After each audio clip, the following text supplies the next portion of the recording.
Assalamualaikum warahmatullahi wabarakatuh. Hai, selamat pagi anak-anak. Senang sekali Pak Angga bisa bertemu lagi dengan kalian.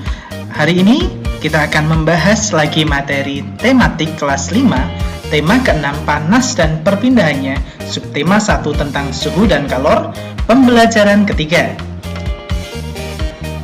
Materi yang akan kita pelajari pada hari ini yaitu materi muatan IPS tentang mengidentifikasi interaksi manusia dengan lingkungan dan pengaruhnya, dan materi di muatan PPKN tentang hak sebagai pelajar dan warga negara. Sudah siap? Silahkan kalian siapkan buku dan alat tulis kalian. Anak-anak, pastinya kalian familiar dengan gambar tersebut.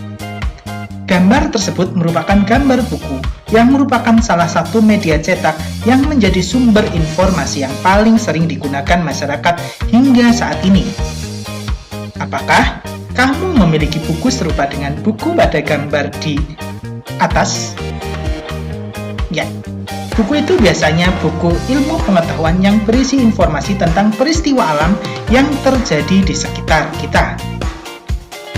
Tahukah kamu bahwa matahari adalah sumber energi yang tidak pernah habis dan diperlukan oleh seluruh makhluk hidup yang ada di bumi, termasuk masyarakat di Indonesia. Manusia dan lingkungan sekitar memerlukan sumber energi panas untuk kelangsungan hidupnya. Silahkan kita baca bersama-sama bacaan tentang manusia dan lingkungan alam. Semua makhluk hidup yang ada di bumi melakukan hubungan dengan sesama makhluk hidup maupun dengan lingkungannya. Lingkungan alam terdiri atas benda mati dan benda hidup. Lingkungan alam merupakan sumber penghidupan bagi makhluk hidup, karena alam menyediakan semua kebutuhan makhluk hidup.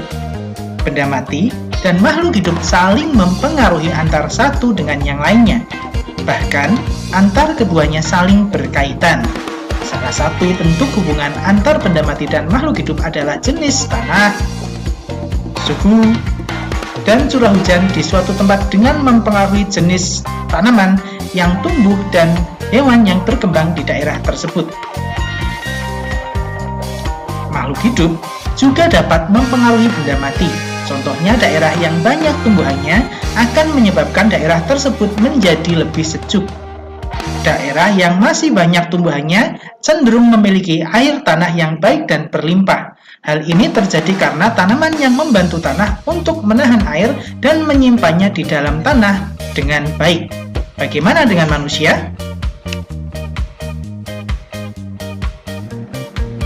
Hubungan antara manusia dan lingkungan alam dapat dikelompokkan menjadi dua. Pertama, hubungan yang membuat manusia harus dapat menyesuaikan diri dengan alam. Kedua adalah hubungan yang membuat manusia dapat memanfaatkan alam sekitarnya. Salah satu cara manusia untuk menyesuaikan diri dengan alam adalah dengan mempelajari peristiwa alam yang ada di lingkungannya. Para petani harus menyesuaikan waktu tanam dengan musim hujan agar tanamannya dapat tumbuh dengan baik. Para nelayan memilih waktu untuk berlayar menyesuaikan dengan keadaan cuaca agar terhindar dari bencana dan memperoleh tangkapan ikan yang banyak. Manusia juga harus dapat memanfaatkan alam untuk memenuhi kebutuhan hidupnya dengan menggunakan ilmu pengetahuan dan teknologi. Contohnya, untuk menanggulangi akibat kemarau panjang yang menyebabkan menurunnya hasil pertanian. Manusia mencoba membuat hujan buatan. Pembuatan hujan buatan ini tentu dengan menggunakan pengetahuan dan teknologi. Nah, anak-anak, setelah kita membahas atau menyimak bacaan tentang manusia dan lingkungan alam, sekarang kita jawab bersama-sama pertanyaan-pertanyaan berikut ini. Yang pertama, apa yang dimaksud dengan lingkungan alam? Ya, lingkungan alam terdiri atas benda mati dan benda dan makhluk hidup yang saling berinteraksi. Apa saja interaksi yang terjadi dalam lingkungan alam? Interaksi antara benda mati dengan makhluk hidup interaksi antara makhluk hidup dengan makhluk hidup lainnya. Selanjutnya, yang ketiga, jelaskanlah salah satu contoh bentuk interaksi antar lingkungan yang terjadi atas lingkungan benda hidup dan benda mati. Contohnya yaitu, daerah yang banyak tumbuhannya akan membuat suhu udara menjadi lebih sejuk. Yang keempat, jelaskanlah interaksi apa saja yang terjadi antar manusia dengan lingkungan alamnya.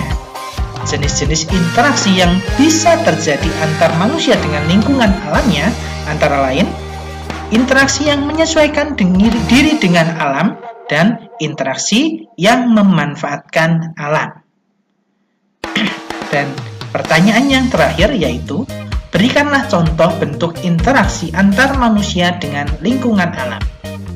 Contoh-contoh bentuk interaksi manusia dengan lingkungan alam, salah satunya yaitu para petani yang harus menyesuaikan waktu tanam dengan musim penghujan agar tanamannya dapat tumbuh dengan baik. Yang kedua, para nelayan memilih waktu untuk berlayar guna menyesuaikan dengan keadaan cuaca agar terhindar dari bencana dan memperoleh tangkapan ikan yang banyak. Jadi, kesimpulannya adalah, interaksi adalah suatu kegiatan yang terjadi antara dua objek dan saling mempengaruhi satu sama lain. Manusia melakukan interaksi dengan lingkungan alam. Interaksi manusia dengan lingkungan alam atau sebaliknya terbentuk secara alamiah. Nah, anak-anak, setelah kita membahas tentang interaksi manusia dengan lingkungan alam, sekarang silahkan kalian coba kerjakan tugas-tugas pada pembelajaran hari ini. Di situ ada beberapa tugas ya. Silahkan kalian cermati pertanyaan-pertanyaan pada tugas tersebut dan cobalah untuk mengerjakan sesuai dengan pengetahuan yang sudah kamu dapatkan. Tahukah kamu, setiap makhluk hidup di dalam masyarakat mempunyai hak yang dilindungi oleh undang-undang. Salah satu hak warga negara Indonesia adalah mendapatkan pendidikan yang layak. Tahukah kamu apa saja hak kalian sebagai siswa atau pelajar? Nah, sekarang kita akan membahas hak-hak seorang siswa atau pelajar. Setiap warga negara mempunyai hak yang sama untuk memperoleh pendidikan. Setiap anak yang menjadi warga negara berhak atas kesempatan untuk mengikuti pendidikan. Hal ini sesuai dengan Konvensi Hak Anak yang ditandatangani pemerintah Indonesia. Setiap anak di Indonesia memiliki hak untuk memperoleh pengetahuan, kemampuan, dan keterampilan yang akan membantunya menjadi warga negara yang mandiri di kemudian hari. Setiap anak yang belajar di sebuah lembaga pendidikan, baik formal maupun tidak formal, disebut sebagai siswa. Setiap siswa yang belajar di sebuah sekolah mempunyai hak-hak yang sama.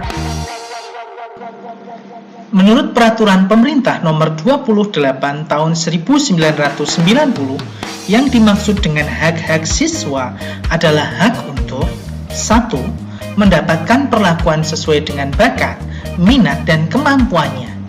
2. Memperoleh pendidikan agama sesuai dengan agama yang dianutnya. 3. Mengikuti program pendidikan yang bersangkutan atas dasar pendidikan berkelanjutan, baik untuk mengembangkan kemampuan diri maupun untuk memperoleh pengakuan tingkat pendidikan tertentu yang telah dibakukan.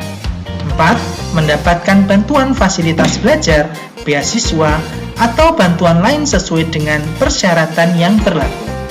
5. Pindah ke sekolah yang sejajar atau tingkatannya lebih tinggi sesuai dengan persyaratan penerimaan siswa pada sekolah yang hendak dimasuki. 6.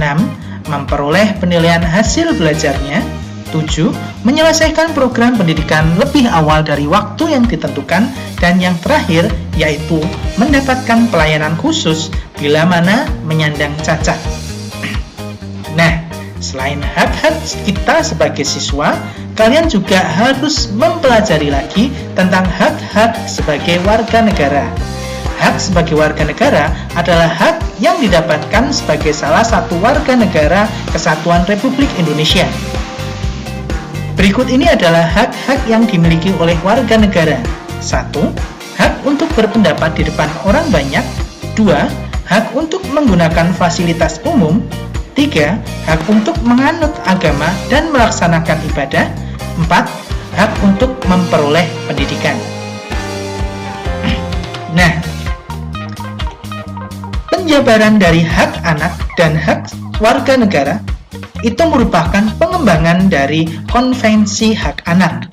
Tahukah kalian tentang Konvensi Hak Anak? Ya, Konvensi Hak Anak atau Convention on the Right of the Child dibukukan pada tanggal 20 November 1989. Konvensi ini bertujuan untuk memberikan perlindungan terhadap anak-anak dan menegakkan hak-hak anak di seluruh dunia. Ada 4 konvensi hak anak. Yang pertama, hak untuk kelangsungan hidup, hak perlindungan, hak tumbuh kembang, dan hak untuk berpartisipasi. Nah, setelah kita mempelajari tentang hak-hak kalian sebagai siswa, hak-hak kalian sebagai warga negara, pastinya kalian akan memperoleh pengetahuan baru. Apa sih yang dimaksud dengan hak? Ya, hak adalah milik atau kepunyaan atau kewenangan untuk berbuat sesuatu karena telah ditentukan oleh aturan dan undang-undang.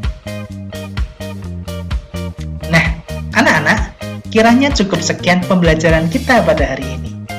Jangan lupa, kerjakan tugasnya dan kirimkan kepada bapak atau ibu guru kalian. Tangga akhiri, selamat belajar, selamat mengerjakan tugas. Wassalamualaikum warahmatullahi wabarakatuh.